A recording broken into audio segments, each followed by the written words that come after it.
Alright, so I'm going to do something a little bit different today. I'm going to be going over my British Light Infantry kit, going over what these guys actually looked like and kind of what they were doing. I am with the 27th Inniskilling. We do the light infantry of that regiment. You may or may not know Inniskilling is a place in Ireland, so this regiment was an Irish-based regiment. They got the Dublin Castle on the crown, or on the shield, and then they got a banner with Inniskilling on it. But we're not going to start there. We're going to start with the small clothes and the undergarments and all that, and work our way up to the tops, and then I'll put the equipment on it and show you that. Starting at the bottom, you have your basic buckled shoes. This black leather. Not much to know about them, except that they were British soldier was given 2 pairs a year, about a new set every 6 months. These are slightly more comfortable than you would think, but not by much. Then you have your wool stockings. It's just a knitted sock. They go to about halfway up your thigh. They're a little soft and nice, but they don't really work well in the winter, even though they're made from wool. When you stretch them out around your leg, the weaves kind of expand a bit, leaving a lot of room for air to get in. And then to help keep those up, you have your garters, which is just a leather band that has a buckle at the end. Then you have your gaiters. These are a black linen leg wrap that would wrap around and button. These are the short variants, also known as half gaiters. The British Army did also have tall full-length gaiters made from wool. These were a little bit outdated by the American Revolution, but they were still seen in service during winter. But most of the time they were wearing these. They got horn buttons, and they would be blackened by black ball, which kind of waterproofed them a bit. These should be tight around your leg and should only go about up to the swell of your calf, with a little point in the back. Now, there's a couple of different shirts that they may wear. You have your basic white linen one. It's just a plain shirt, as basic as they get. You will have the first, middle, and last initial on them with the company and the regiment painted on it or inked on it. Mind my shoddy job. Cuthbertson also recommends the shirts have ruffles on the chest. It's kind of debated how common these were, but they do show up on Lallerborg sketches, at least they appear to. Or they may also carry and wear a privately purchased civilian one. Instead of having all that initial on it, they may just have their first and last initial stitched on it. Now, I have a checkered shirt just to emphasize it's civilianish. They could also just be white too, or they could be gray. It's up to whatever they can afford or whatever they want. And of course, we have your wool breeches. Most of the army would just have one set of wool broadcloth breeches. But the light infantry, since they're so special, they would have one set of wools and one set of Russia drill or Russia sheeting, which is a hemp canvas. They would wear the wool ones in the winter and the drill ones in the summer. Drill is being much lighter and more breathable than wool. You may notice that mine are a off-white ivory color, or tan. That is correct for my regiment.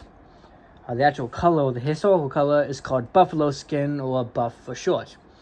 The reason being is that my coat is faced with buff. Most regiments that had buff facings also wore buff small clothes, on contrast to all the other regiments that had white facings or literally any other color facings who wore bleached white small clothes.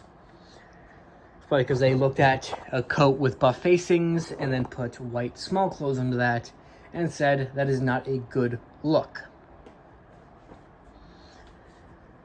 They would stay the same pattern. I gotta replace the buttons on this because it's got a mix of 54th buttons and 5th buttons, which that's who I bought it off of. So now to the regimentals.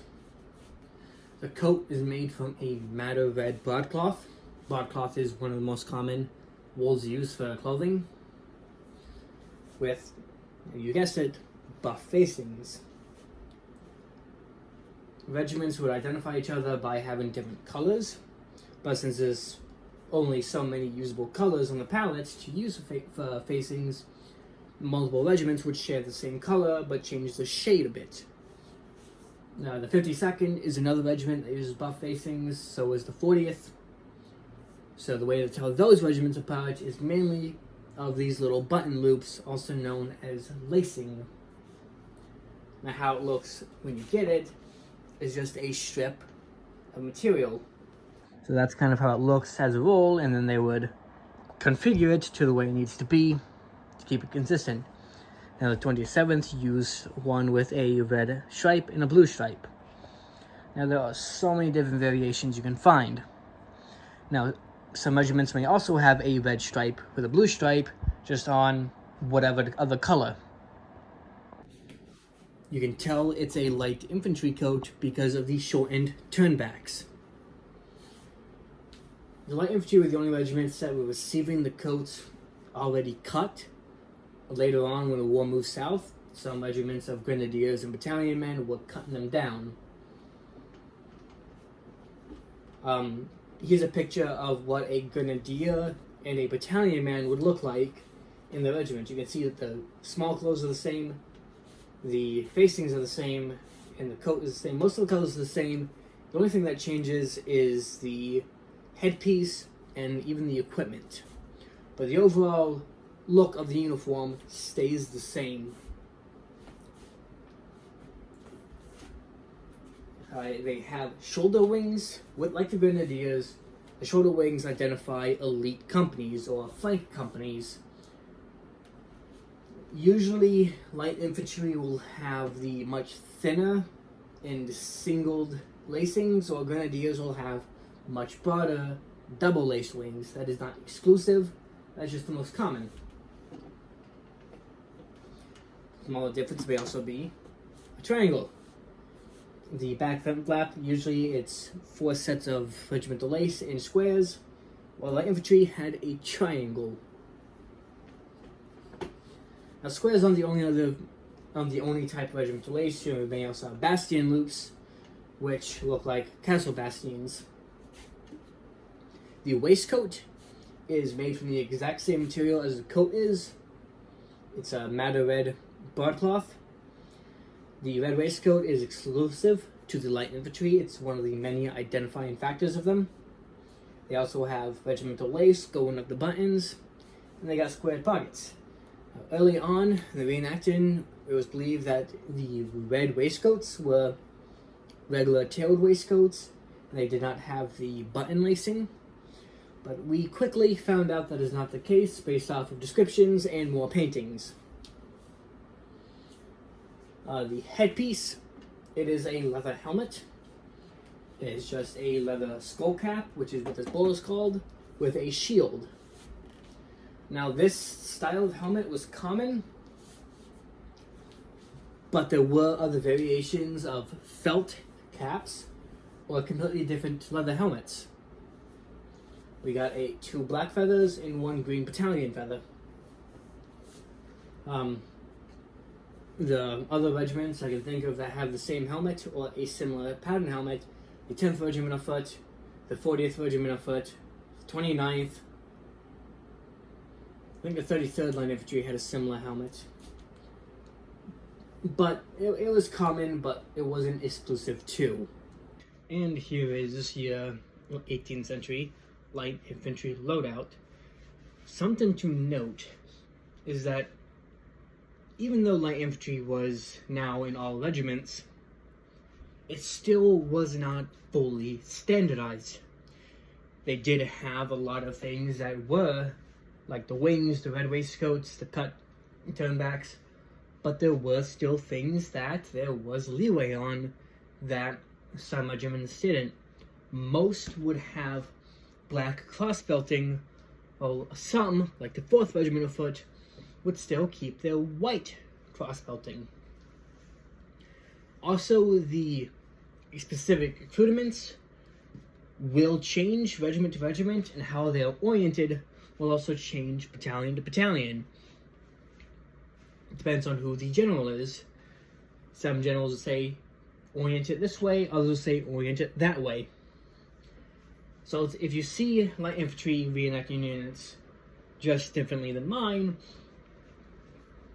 it's not because either one of us is wrong, it's just because that's how our regiment was ordered to orientate. So with that being said, let's start out. So, we have your belly box. Belly boxes were common among light infantry. That was their primary source until they did not like having a full-size 18-hole cartridge box around the waist with the bayonet on that same belt. Because originally when they first started, it was the 18-hole box instead of a 9-hole box with your bayonet on the side. They took that belt with the bayonet and cartridge box and slung it around their hip, around their waist. This shows in, once again, Lauterbourg sketches. We, as a 27th, know that there were 9-hole boxes because in a battle, don't remember which one, it was noted that the Americans were getting heated, the British, captured British soldiers because they were not handing over their 9-hole cartridge boxes because they were the private property of their colonel. Another curious thing is you have a powder horn. It seems out of place, but that is what the light infantry were carrying. Light infantry were skirmishers, these were sharpshooters, these were independent thinking special forces. Powder horn was an extra source of gunpowder, whether if their cartridges run dry, they can begin to load from that, or if they are in a great range or distance from an enemy they need to hit, and the cartridges with the pre-measured amount of powder will not get the ball as far as they think they'll need it to, they can load extra powder. Now they probably will have a powder measurer with the powder horn, because it's a big no-no to load straight from the powder horn, because if something happens and your gun goes off or a spark is around, that powder horn is going to turn into a grenade in your hand. But since us reenactors don't load from powder horns, we really can't show that aspect. Coming up to the back, you have your haversack. Now you're probably going to tell me that, oh, that's so high. Maybe a little bit, but that is about the length that it should be, or the height. The haversack is a ration bag. That's all it is. Now, some reenactors may use it as a personal bag to carry modern supplies like phones, chargers, wallets, stuff like that. And that's okay, but soldiers use them to carry rations. That's why it gets my nerves when I see people portraying civilians or militia carrying military haversacks. Then you also have your canteen, which is a tin kidney canteen because it's the shape of a kidney. The haversack does also have the same Latin, the name and regimental markings on it, and on the back it also does have a GR. Now the GR should be on the back, and the initials should be on the front.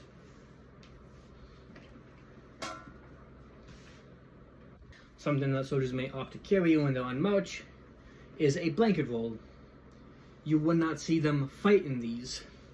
These were usually the last things to go on, because when a battle will happen, or if they need to fight, they will take these off, drop them, continue to fight. Because when you're wearing it, it'll sit right there. So in that spot, it's going to get in the way of your canteen, your bayonet, and your cartridge box. So when you need to fight, you're going to take it off, throw it somewhere, and fight.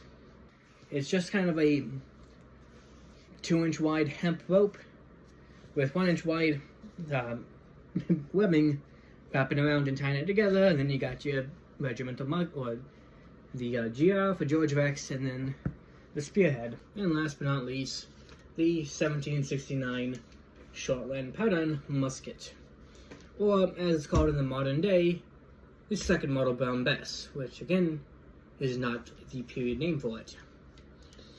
Now this is a little bit of Farbie, because it's reproduction. It is made from Morocco. The company is out of business, but as of now, Morocco is the highest quality gun manufacturer that you can buy from, but you can only buy them used now. The reason why it's Farbie is because all reproductions you'll find, they will make them a little bit smaller and use a little bit more modern parts. It still has the overall appearance, but it is lots more slimmed down. Now mine also has tower on it in the George Rex symbol, but like I said, we are a Irish regiment. It should have Dublin Castle on it, and the Dublin Mark of Approval. The thumb plate should also have the regimental marking, a 27, the company, and I believe a 3-digit serial number. The barrel also needs to have marks of approval, and it should be defobbed because it has modern manufacturing information on it, like the name of the company, made in Japan, and then a serial number. Real Besses did not have that. It did also have a black sling, like the black cross belting. So, there you go. That's my British Light Infantry kit.